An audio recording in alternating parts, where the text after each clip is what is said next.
Essentially, the financial system, as you of course know very well, went off a cliff. It was comprehensively rescued with the biggest, incomparably the biggest bailout package for a financial system, plus monetary easing and fiscal easing on a scale that has never been seen before. Indeed, we've got fiscal policies today which really are reminiscent of and are likely to prove as costly as a major war. How are we going to exit from this? And what is the world going to look like at the end of it? Are we going to go back to normal? And what will normal be? Those are the questions we're going to address.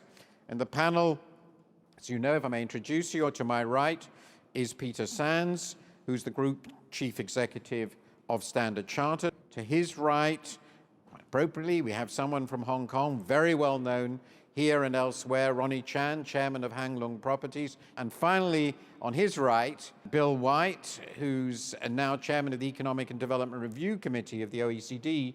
Let me start then with you, Peter, if I may. What are the business models that are no longer workable?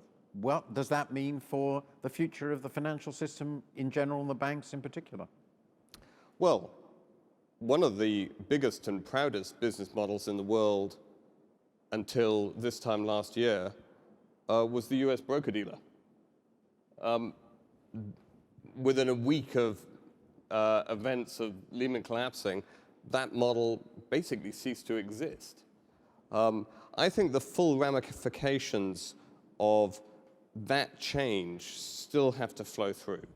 I also think more broadly, the ramifications of having a different degree of risk, a different degree of liquidity risk in wholesale funding markets. I don't think all banks have really incorporated into their business models what that really means. At the moment, they've got the sticking plaster of tons of central bank liquidity. But as that gets pulled back, I suspect that AD ratios, wholesale funding models are going to come under acute pressure. Now, one of the things that everybody seems to agree on is that banks should have more capital. Now, that would seem to imply either they're going to have lower returns on equity or margins are going to be bigger. Either cost of intermediation will be higher if they're going to have to charge more to get the same return on capital if they're going to have more of it. The blunt truth is that the cost of credit will go up. I think some policymakers would like to believe that somehow or other banks and their shareholders are just going to accept lower rates of return. But I don't think there's any evidence to suggest that is going to happen. There is an economic cost to having incremental capital in the system. Some of that may be borne by capital providers to banks, but a lot of it is going to be borne by those who borrow, those who use the services of the banks. And I think that's why actually the capital equation, how much capital put in the banking system, is actually quite a difficult debate because it does have a real cost. It will drive up the cost of financial intermediation. Ronnie, how do you see it? Well, Martin, if your question is whether the financial system is healed or not, I would say we haven't even gone to see the doctor. I think that not only is it not healed, I think much of the issues are not even addressed. So I think that there's a couple of things. First of all, I still think that commercial banking and investment banking do not mix. They should not be in the same house. Since investment banking is a very legitimate economic activity and is a very necessary one, sooner or later somebody will come along and do it. And I just don't believe that boxing it in with the commercial banking is going to be the answer because that is going to create more problem than solutions. I think that, and yet what form and shape will the investment banking play in the future? I mean structurally and in its relationship to commercial banking has not been addressed adequately. Some people are even talking about shadow banking now. I think in the foreign policy, they have a new article coming out by our friend Moses Naim to talk about shadow banking. I fear that unless these two, the commercial banking and investment banking, are put in a better relationship, that problem will rise again. Another problem that a lot of people talk about is, of course, the regulation. Now, we in Asia are very lax in regulation for the most part, except Hong Kong and perhaps Singapore. And now China is improving, but still a ways to go. But I think that there is a problem of not only under-regulated, but there's also, at the same time, a little bit of over-regulation in other areas that are causing problem. Obviously, by definition, regulation is going to fall behind product creation. If you don't have the product, you have nothing to regulate. So there is a structural problem here that must be addressed structurally. Something needs to be disclosed better, derivatives, better risks, off balance sheet and so forth. Something needs to be limited, the leveraging. Nowadays, I don't even know if we know what really is the leverage or the risk of some of these products. Something needs to be exterminated to the extent possible, such as conflict of interest. I know of no other industry, major industries or respected industries that has as many conflict of interest as investment banking. And let's just face it, proprietary trading. Why do they have to do proprietary trading? Why can't we segregate the two? You just do servicing, the other to do proprietary trading. But on the other hand, you also have some areas which is over-regulated. For example, quarterly reporting. It forces everybody towards short-term horizon, especially management and investors. All these things are bad. Finally, I just mentioned one other thing. That is the reward system.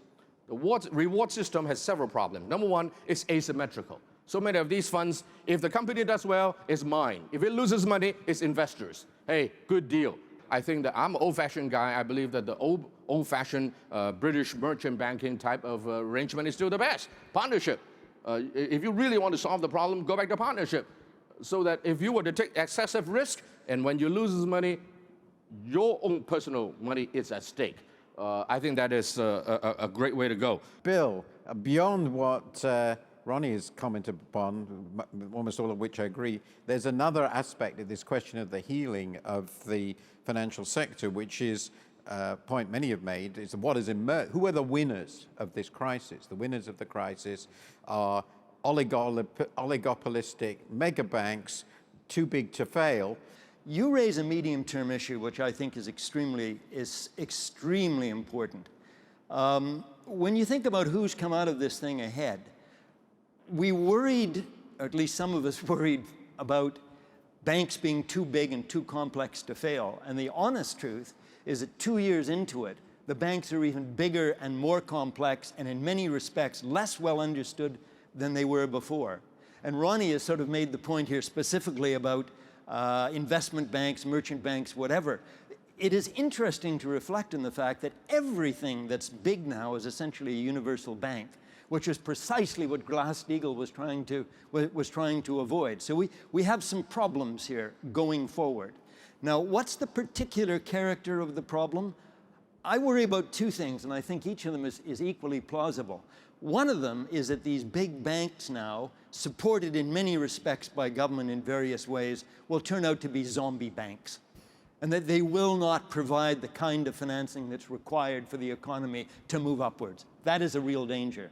But there's a second danger, and that is that having seen thus far the degree to which the governments are prepared to pull out all the stops to keep these big guys going, that they will get even more cavalier in the future than they were in the past, and the credit lending standards will touch new lows. I think that's a problem looking forward too.